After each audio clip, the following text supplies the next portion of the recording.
Assalamualaikum warahmatullahi wabarakatuh. Perkenalkan, nama saya Bagus Nur Kusuma dengan NIM 2320114. Pada kesempatan kali ini saya akan mempresentasikan hasil pekerjaan saya untuk pemenuhan mata kuliah Framework Institut Asia Malang. Langsung saja kita mulai.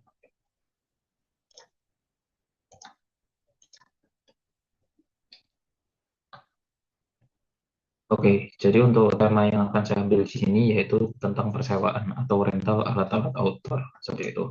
Jadi untuk tampilan front end-nya di halaman utamanya nanti ditampilkan kurang lebih seperti ini. Nanti user bisa langsung masukkan username dan password, seperti itu. Kita langsung login, kita tunggu prosesnya. Oke, sudah berhasil masuk. Nanti di halaman awal akan ditampilkan sebuah dashboard ya. Dashboard di sini ada total biaya persewaan, total penyewa yang belum dikembalikan barangnya, dan total penyewanya ada berapa. Seperti itu. Di bawahnya lagi ada daftar penyewa dengan barang yang belum dikembalikan. Nah, di sini dijabarkan atas nama siapa, emailnya apa, nomor teleponnya berapa, dan barang yang disewa itu apa saja dan berapa. Seperti itu. Nanti di sini bisa kita klik kalau barangnya sudah kembali, kita bisa tandai bahwa sudah kembali. Seperti itu. Kita setelah dari dashboard, kita bahas master datanya dulu. Untuk di sini kita menyediakan master data barang. Nah, di sini tujuannya itu untuk uh, menginventarisir barang-barang apa saja yang kita punya dan stoknya ada berapa. Seperti itu. Di sini ada total stok, dipinjam dan tersedianya ada berapa. Seperti itu. Nah, misal di sini saya tambahkan barang ya. Misalnya kita tambahkan di pack seperti itu. Di pack dengan kode HP misalnya kayak gitu ya. Stoknya misalnya kita punya 8 gitu ya. Untuk harga sewanya per harinya 12.000. Nah, seperti ini. Terus kita simpan. Nah, barang berhasil disimpan, nanti otomatis daftar yang di depan ini akan refresh. Dan di sini sudah masuk ya, untuk DP 12. Harganya 12.000 per hari, dan di sini ada stoknya. Misal kita edit jadi 13.000, nah ini, kan jadi 13.000 seperti ini. Nah, barang sudah berhasil diedit, dan kalau mau dihapus bisa dihapus, seperti itu.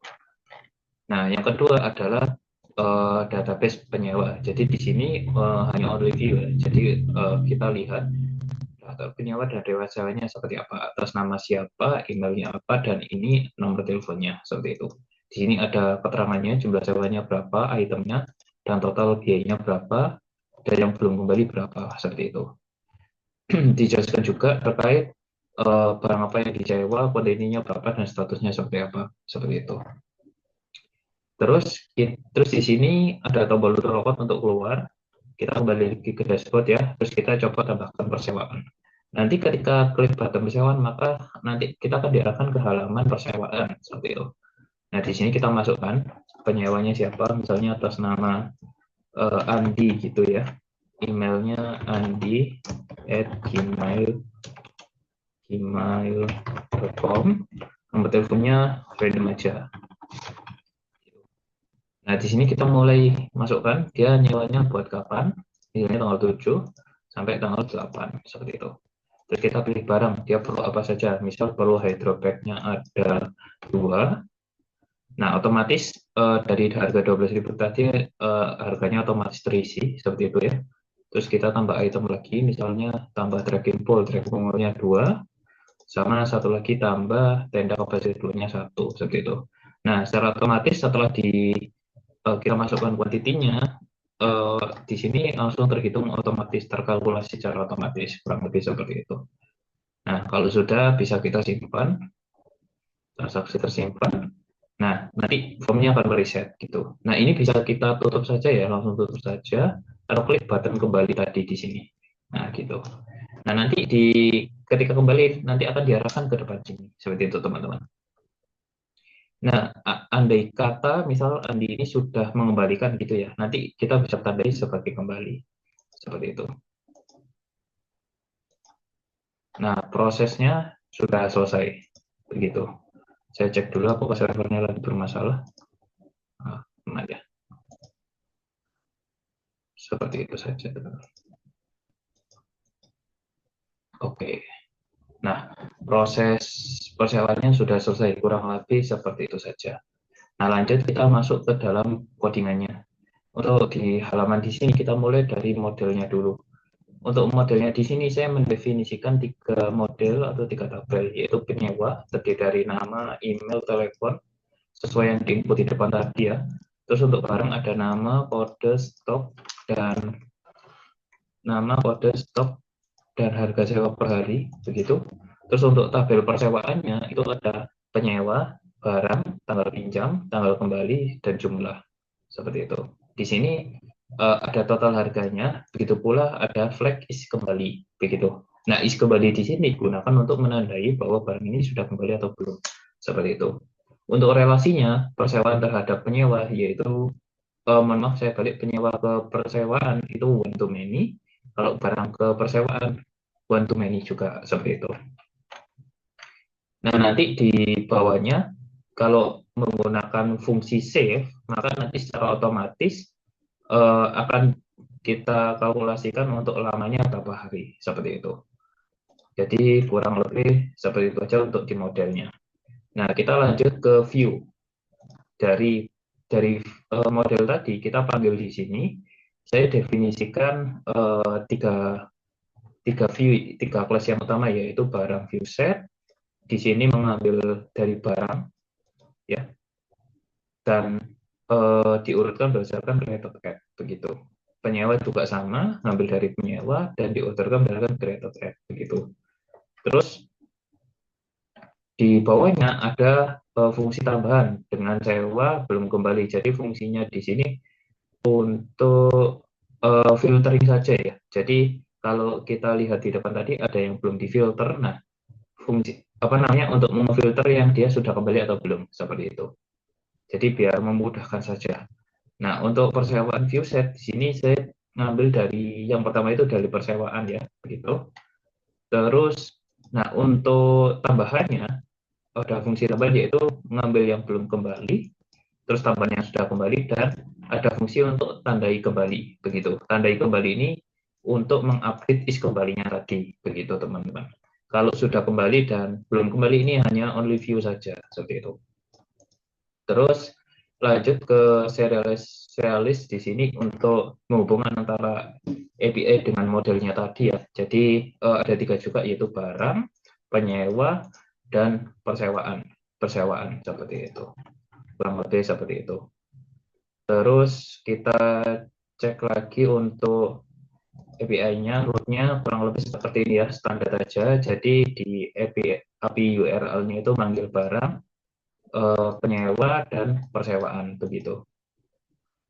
Terus kita lanjut lagi di bagian URL segini. Nah, ini URL yang sama, kurang lebih sama seperti tadi. Kalau ini yang menghubungkan yang paling utama, seperti itu.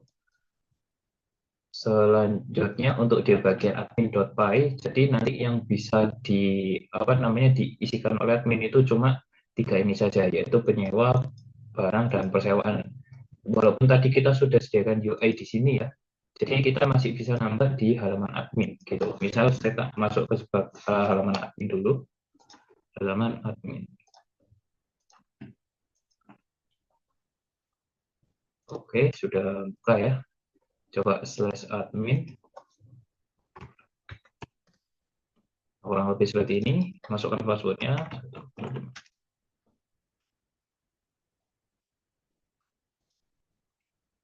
Nah, di sini tadi karena yang diregister cuma 3, maka tabelnya juga cuma 3 kayak gitu. Nah, misal saya mau nambahkan barang tapi dari halaman admin begitu ya. Jadi bisa add barang, masukkan namanya misalnya apa ya? Uh, sleeping bag misal seperti itu. Untuk kodenya adalah SP, stoknya kita punya 20 misal begitu. Harga sewanya adalah 7.000.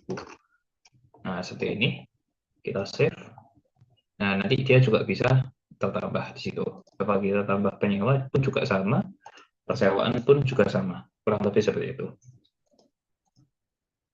Selanjutnya, kita masuk ke halaman yang di main app-nya ya. di main app-nya di sini ada setting begitu. Nah, untuk setting di sini, untuk install app-nya ada ketambahan persewaan, REST framework, auto token, Django filter, dan cross header begitu. Untuk di middleware ketambahan cross headers, middleware, cross view, ya itulah begitu. Kurang lebih seperti itu. Terus tambahan selanjutnya itu ada di bawah sini, yaitu REST framework. Fungsinya di sini untuk manggil API. Nah, di sini saya tambahi pagination. Nah, kurang lebih seperti ini dengan page size-nya per panggilnya yaitu 10 begitu. Di bawahnya ada cross allow origin untuk membypass API-nya begitu aksesnya. Dan spektakuler setting ini digunakan untuk dokumentasi API. Kurang lebih seperti itu. Di URL utamanya, nah kurang lebih seperti ini. Jadi ada halaman admin dan persewaan yang utama, dan ini untuk masuk ke API-nya. Bawahnya ini untuk login, autentifikasi, bawahnya lagi untuk dokumentasi. Seperti itu. Nah, seperti itu untuk main app-nya. Terus untuk halaman front end, di sini halaman front end saya bagi menjadi sekian ya. Jadi untuk halaman login ada sendiri, nanti halaman loginnya lewat sini. Terus halaman indeks. Nah, untuk halaman indeks ini adalah dashboardnya tadi untuk menampilkan data yang saya perlukan untuk analisis di depan. Jadi kalau kita masuk halaman sini ada biaya persewaan, penyewaan proses, dan total penyewa. Itu sangat berguna untuk proses analisis seperti itu. Ya, untuk kembali dan seterusnya. Terus selanjutnya untuk master barang, di sini ada master barang ya, untuk input data barang yang akan diperlukan apa saja, begitu. Terus ada halaman penyewa, jadi di sini untuk memasukkan, bukan memasukkan, tapi melihat daftar yang disewa siapa saja, begitu yang melakukan sewa. Terakhir ada di persewaan form. Untuk persewaan form ini adalah inputnya, jadi setiap transaksi orangnya memasukkan penyewanya siapa dan itemnya siapa, seperti itu. Mungkin itu yang bisa saya presentasikan. Kurang lebihnya mohon maaf. Saya akhiri. Wassalamualaikum warahmatullahi wabarakatuh.